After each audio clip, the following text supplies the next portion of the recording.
Hey guys, welcome back to the channel. Today we're back with more Star Trek model reviews. Today we've got some Eaglemoss to show you guys. Got 4 of these. Got some alien ships, Klingon, Romulans, and Federation. And 1 Starfleet. Okay, so let's get into it. So the first one we're going to open up is the 22nd century Klingon Bird of Prey. Alright, let's get to it. Okay, got it out of the box, so here it is. And there's the stand, so we're gonna put this to one side. Okay, and let's just take a closer look at this 22nd century Klingon Bird of Prey. Now this is a very nice design. Love the colors on this. It's so metallic, it's like a metallic green color. There's some clear red plastic right there, you can see through it. It's for the engines, and it's connect all the way to the back there. Got some transparent greenish yellow engine parts right there. Die-cast component on this is very light. It's not very heavy like the other ships. I think the die-cast is right inside the hull itself. I think that is die-cast. The shoulder structure here, I think that's die-cast. Yeah, that feels like die-cast. All the way up to the forward bridge section here. Love the design concept of this version of the Bird of Prey compared with the 23rd century Bird of Prey that we all know and love. The Burrell class, I think. And there we got some Klingon logo right there on the wings. Right there. There we got some Klingon logos right there. Okay. Love the pipe detail there, all that. But that is a very nice touch. Lots of giant pipes connecting from the back end to the front of the ship. And now we look at the bottom. Got some wing patterns there for the Bird of Prey, even though it is very primitive. This is the primitive Bird of Prey before it became the 23rd century variant. Now this one doesn't have folding wings. This one, the wings are in the down position. It's in the attack position like this. So, but I think on this version, the 22nd century version, the wings don't fold up like on the 23rd century variant does. Got some disruptors, 2 more at the front, torpedo launcher at the front of the nose there. It's very nice. Looks like we got some paint outlines out there at the front. Let me just try to focus there. There we go. As you see, that looks like a dark red color for the torpedo launcher at the front. Got some really lovely details. It's a very nice model. And there's a little tint of gold right there on the back. Okay. All right. It's a very nice, lovely model. Now we see this ship in Star Trek Enterprise in, I think, the end of season 2, where it chases Jonathan Archer in the Enterprise inside this nebula when Captain Archer was on his way to the Delphic Expanse, and he got chased down by this particular Bird of Prey. And in the end, it got destroyed by Enterprise's photonic torpedoes. Okay, let's just put this on the stand. So very straightforward. It just goes right at the back like that. Yeah. Yep, just like that. There we go. Very simple. The fitting is a little tight, so it's got a lovely profile there. Sorry about the blurry a little. Just trying to focus. Okay. Let's get on to the next ship. Okay, so here it is, the next ship, the Romulan Bird of Prey from the 23rd century. Classic Bird of Prey. Classic Romulan Bird of Prey, as seen in TOS, my all-time favorite. And there's the stand, very straightforward. Okay, let's just put that to one side, and let's take a closer look at this Bird of Prey. Okay, we got some, now it's very plain, the detail. As with all the TOS ships, everything is very simple, straightforward design, very plain, not much detail. There's the Bird of Prey detailing under the wings, under the hull. It looks like we got some printed landing pads right there. There's another one right there. The landing pads, landing legs, whichever you want to call them. And there's the bird. The bird silhouette. Now on Eaglemoss painted the bassarts clear blue for the engine nacelles on the Bird of Prey, which originally they're supposed to be orange, just like the original Enterprise. Now if you look at Diamond Select Toys version, they have orange glowing bassarts. I don't have that one, because it was very expensive to get that one. Now, I've got the Johnny Lightning of this one as well, which I will review in another video coming soon. There's a lot of nice molded windows in here, and they're all painted very well. And then the window painting on this one is spot on. I don't believe the windows are out of alignment. No, they're all spot on. Yeah, they're all perfectly painted. They're not out of alignment. All the whites for the windows are perfectly spot on painted on. Okay. So there's your torpedo launcher right at the front there. There's 3 dots right there. That's the only weapons that this particular Bird of Prey carry. And there's the fins. Now, die cast wise, okay, the top here is plastic. The wings are die cast. The bottom of the ship is die cast, all the way to the back here. So there's the back. You've got some windows there. The windows on the back are slightly out of alignment. The black painted for those 6 windows are slightly down, including that black dot. They're not where they should be painted. So that's the only mistake that Eaglemoss did not correct. Apart from that, it's a very nice model. Lovely lines. Classic TOS. Okay, let's just put this on the stand. Now this one goes right at the back where the fin is. Well, thank God it's a little loose, it's not too tight, because I'm just worried if this was tight, if the 2 plastic there was very, very tight, I'm just worried that it will scratch the paint off on the fins. But not in this case. In this case, everything's all very nice and snug. It's not too tight. It's a perfect fit. Okay, so there's the there's the Romulan Bird of Prey. Now let's go on to the next ship. Okay, so the next ship is the 22nd century United Earth Starfleet Intrepid. Yeah, this is the Starship Intrepid, the very early Intrepid. Very nice design. And then here is the display stand. So let's just put this down here. And let's just take a closer look at this nice little ship. Now, I'm not sure why they did not put any registry numbers or the name of the ship. When I got this, and on the magazine, it clearly states there is no name and no registry, which is kind of odd for a Starfleet vessel that does not have the registry or the name. Whereas the Enterprise NX-01 has got all that. Where in this version, on this particular ship, you don't get that. But nonetheless, it's got very lovely paint. The Aztec detailing is very good. It's very subtle, not too strong. The deflector dish at the front there is nicely painted. Now that is die cast. That's a die cast deflector dish.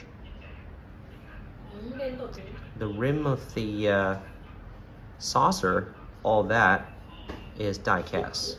And then the upper saucer section, all of that is plastic. And the bridge module got a little gold painted right up there on the sensor dome, on the upper sensor.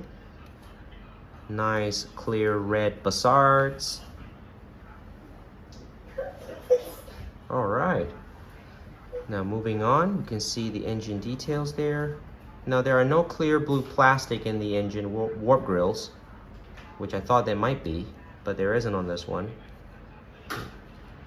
Got some very nice Aztecs. All right, now let's move on to the other details. We've got RCS thrusters painted there with some red outlines, with a little gold. Some black painted windows on the hull, that's very nice. There's the pylons. We got some nice airplane type fins right over here. There's your impulse engines, painted nice blues. Those are your shuttle bay, cargo bay, I think. Probably shuttle bay and cargo bay. Now on my model, there's a little scratch right there on the rim, on the edge up there. Yeah, I've got a little boo-boo scratch right down there as well at the bottom of the nacelle pylons.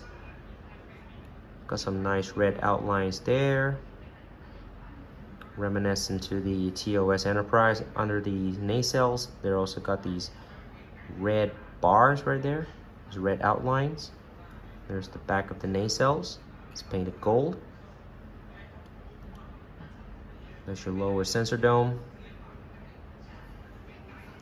And there's the rest of the bottom. Now all this is die cast. This is wall die cast all the way to the back end here.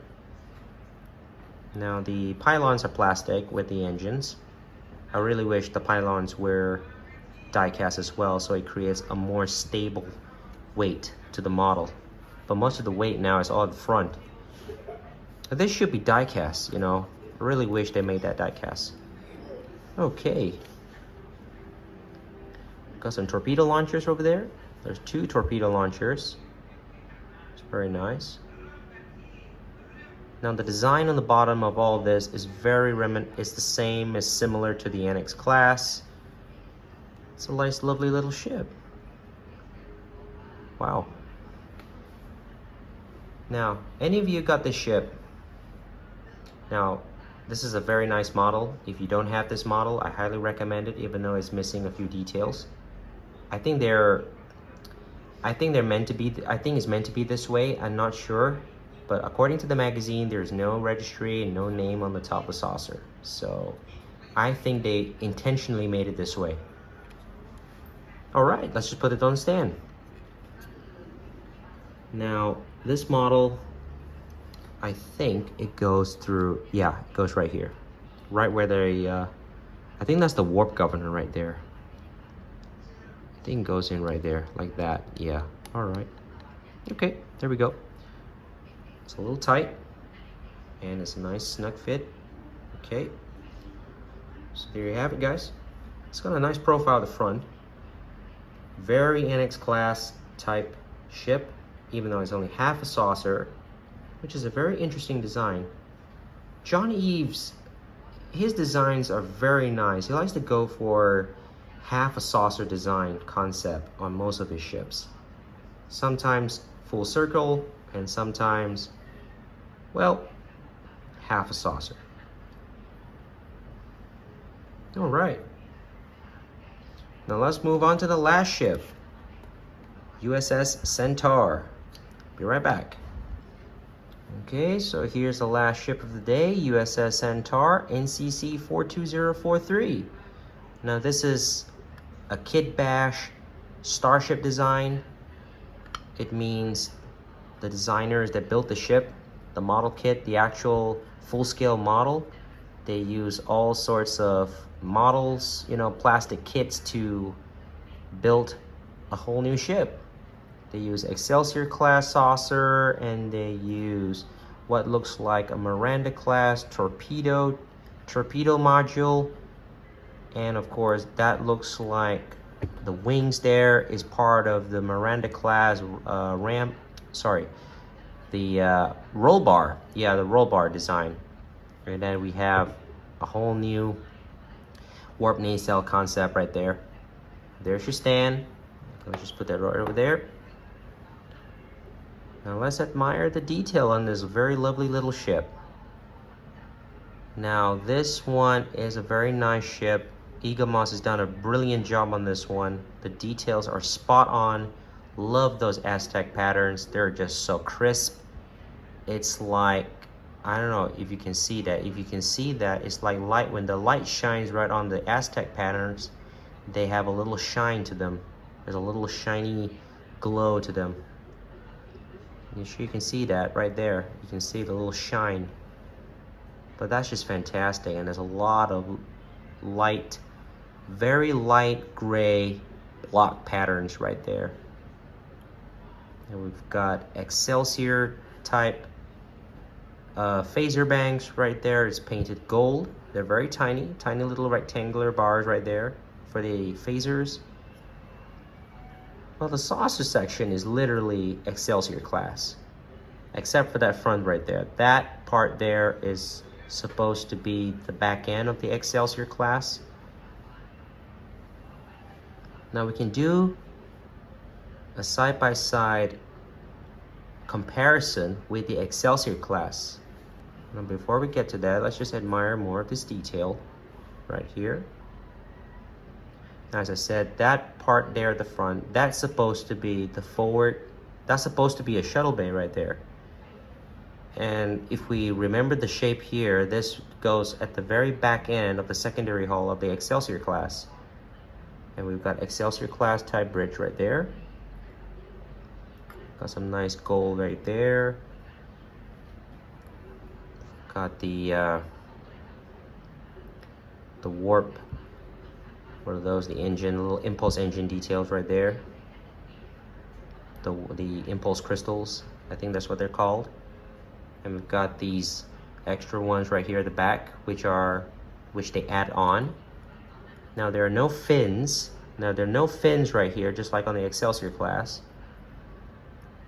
The sensor bands on the side of the saucer is nicely painted. Now I'm not sure if we can I'm not sure if we can see that there. Hang on a second, just have to make this clear. It's a little blur. Hang on. All right, there we go. It's not too bad. But you can clearly tell it is nicely painted in. Okay, moving on. Nice painted RCS thrusters. Looks like we've got like 1, 2, 3, 4, 5, 6 of those. 6 RCS thrusters. Now, the Centaur class have no secondary hull. It is just the saucer and this massive torpedo module right at the bottom. And the pylons and 2 warp nacelles. The warp nacelles are also very thin. Now, on this version, there are no clear blue plastic warp grills. These are all painted in. Got some very nice details there.